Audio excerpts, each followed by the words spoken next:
After talking about what is earth in Genesis 1, let's talk about what is heaven in Genesis 1.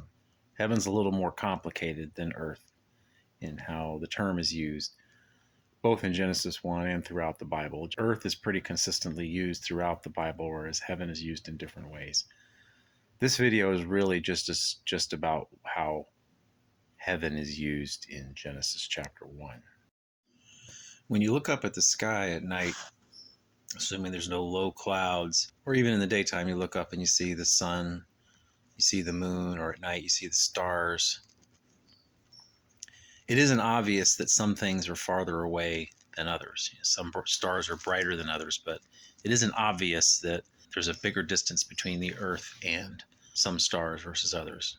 Or even if you've got airplanes flying across the sky, it isn't obvious that they're much closer than the other things.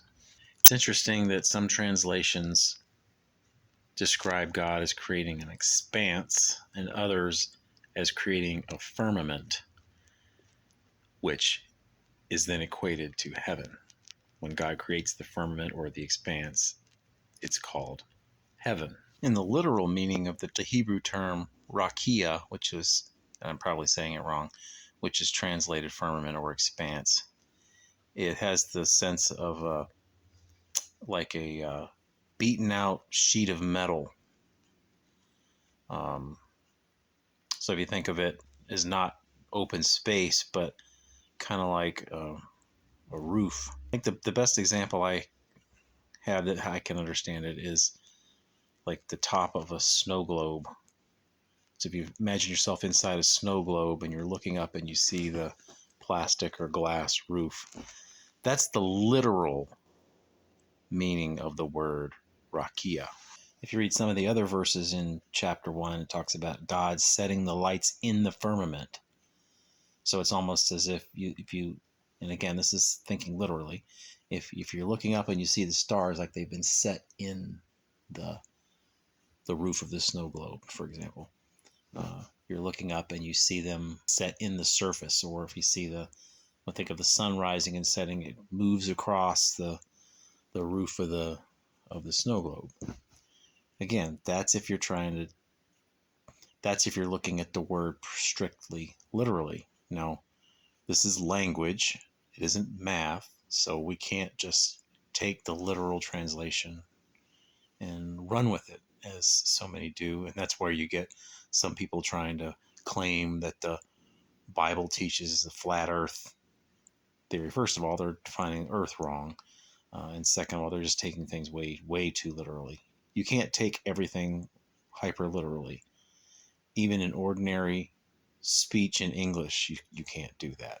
There's all these layers of figures of speech going on all the time that you don't even think about them being figures of speech. They just, because that's just the way you've always talked.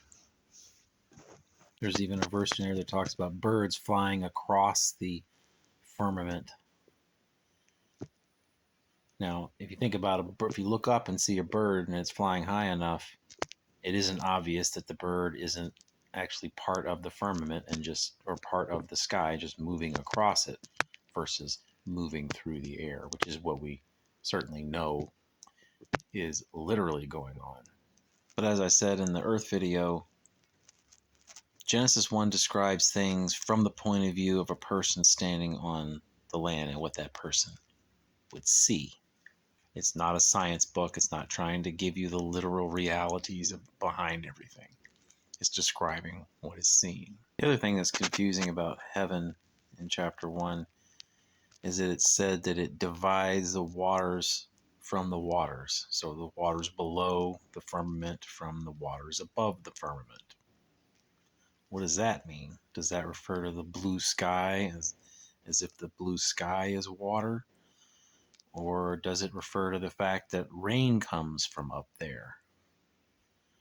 I think it refers to the fact that rain comes from up there, because when you get to Genesis 7 and the flood account, it talks about the windows of heaven being opened and the rain falling down.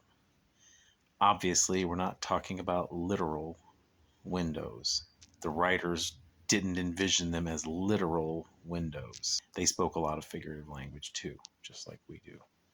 So to summarize heaven and earth from the last video, earth means land, heaven means sky in Genesis 1. It's pretty simple. The writer of Genesis 1 is describing what we see when we look up. He's not giving a scientific description. It's not the point.